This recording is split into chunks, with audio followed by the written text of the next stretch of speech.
CPIML New Democracy Party Bhadrachalam division కార్యదర్శిని. ఈరోజు మామిడిగూడెం తుమ్మగూడెం మండలం గడ్డోరుగట్టు గ్రామస్తులం ఈరోజు ఐటీడీఏకి రావడం జరిగింది. ఐటీడీఏ అధికారులు గత 3 వారాల నుండి మీ భూములు సర్వే చేసినాం కదా, వారం తర్వాత రాండి అని చెప్పి ఇప్పటికి 3 వారాల నుంచి కూడా ఇవాళ మమ్మల్ని దిప్పుతూ ఉన్నారు. ఇవాళ మేము 2 గ్రామస్తులం కూడా ఛార్జీలు పెట్టుకొని వస్తూ ఉన్నాం, కానీ ఇక్కడ మాకైతే పరిష్కారం దొరకటం లేదు. ఇవాళ గడ్డోరుగట్టు గ్రామస్తులు 2024లో ఫారెస్ట్ అధికారులు వేసిన ప్లాంటేషన్ని ధ్వంసం చేశారని చెప్పి ఇవాళ అక్రమ కేసులు పెట్టారు.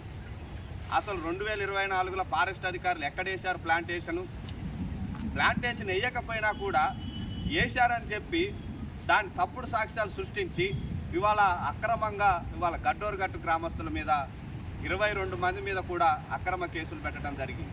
ఆ 2024 కేసుల్ని ఇవాళ గత వారం నుంచి కూడా తుమ్మగూడెం పోలీస్ అధికారులు మీ మీద కేసులు అయినాయి, మీకు నోటీసులు ఇస్తామని చెప్పి 2 సంవత్సరాల నుంచి రానోళ్ళు గత వారం నుంచి మా దగ్గరకు వచ్చి మీ మీద కేసులు అయినాయి, నోటీసులు ఇవ్వాలి, ఆధార్ కార్డులు ఇవ్వండి, మీ సంతకాలు పెట్టాలి, మీరు రావాలని చెప్పి మమ్మల్ని బెదిరించే పరిస్థితులు అనేవి చేస్తూ ఉన్నారు. మేము 2024 నుంచి మీరు కేసులు పెట్టినప్పుడు అప్పుడే నోటీసులు ఇవ్వాలి, మాకు అప్పుడే మమ్మల్ని జైలుకు పంపాలి, అప్పుడే మా పైన కేసులు పెట్టాలి కదా. ఇప్పుడు మళ్ళీ కావాలని ఫారెస్ట్ అధికారులతో పొత్తు పెట్టుకొని ఇవాళ మా మీద అక్రమంగా మా ఆధార్ కార్డులు తీసుకొని మా సొంతకాలు తీసుకొని దౌర్జన్యంగా మమ్మల్ని బెదిరించి ఇవాళ మళ్ళీ కొత్త కేసులు పెట్టాలనే కుట్రతో ఇవాళ ఫారెస్ట్ అధికారులు పోలీసులు ఒకటైపోయి ఇవాళ మమ్మల్ని ఇబ్బంది చేసే పరిస్థితి ఉన్నది. అట్లాగే మామిడిగూడెం గ్రామస్తులు ఇవాళ 95 నుంచి సాగు చేసుకునే భూములల్లా 2011లో సర్వే జరిగింది, 2019లో సర్వే జరిగి వీళ్ళకి ROFRలు వచ్చినా కూడా ఇటీవల కొంతకాలం క్రితం వర్షాలు పడే సమయంలో ఫారెస్ట్ అధికారులు దౌర్జన్యంగా దుర్మార్గంగా వీళ్ళ భూములలో కొంతమంది వలస కూలీలను పెట్టుకొని ఇవాళ మొక్కలేసి ప్లాంటేషన్ వేశారు. అంటే వీళ్ళు సాగు చేసుకునే భూములల్లో ఇవాళ పంటలు ఉన్నాయి, వరి పంట ఉన్నది, అట్లాగే పత్తి పంట ఉన్నది.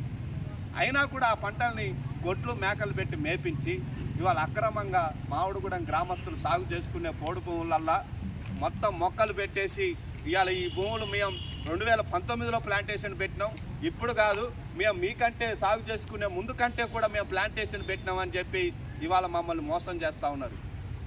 ఐటీడీఏ అధికారులు కూడా సర్వేకి వచ్చారు. ఏపీఓ గారు డేవిడ్ కుమార్ సార్ వచ్చి ఆ సర్వేలో ఏం చేశారనేది కూడా మేము ఇవాళ అడిగితే చెప్పలేని పరిస్థితి ఉన్నది.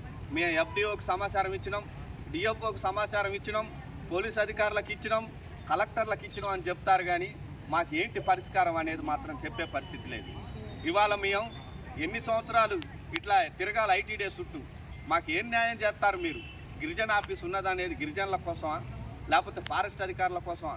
ఇవాళ ఫారెస్ట్ అధికారులకే ఇవాళ పోలీస్ అధికారులు, ఐటీడీఏ అధికారులు, మొత్తం వ్యవస్థ మొత్తం కూడా అధికారులు ఇవాళ వాళ్ళు చెప్పిందే అయిన పరిస్థితి అనేది ఇవాళ భద్రాచలం ఏజెన్సీలో అనేది కనపడతా ఉన్నది.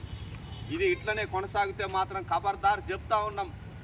ఫారెస్ట్ ఆఫీసుల ముందు ధర్నాలు చేస్తాం, ఐటీడీఏ ఆఫీసుల ముందు ధర్నాలు చేస్తాం, RDO ఆఫీసుల ముందు ధర్నాలు చేస్తాం, సబ్ కలెక్టర్ ఆఫీసుల ముందు ధర్నాలు చేస్తాం, కలెక్టర్ ఆఫీసుల ముందు ధర్నాలు చేస్తామని చెప్పి ఇవాళ సిపిఐఎంఎల్ న్యూ డెమోక్రసీ పార్టీగా హెచ్చరించడం అనేది జరుగుతూ ఉన్నది.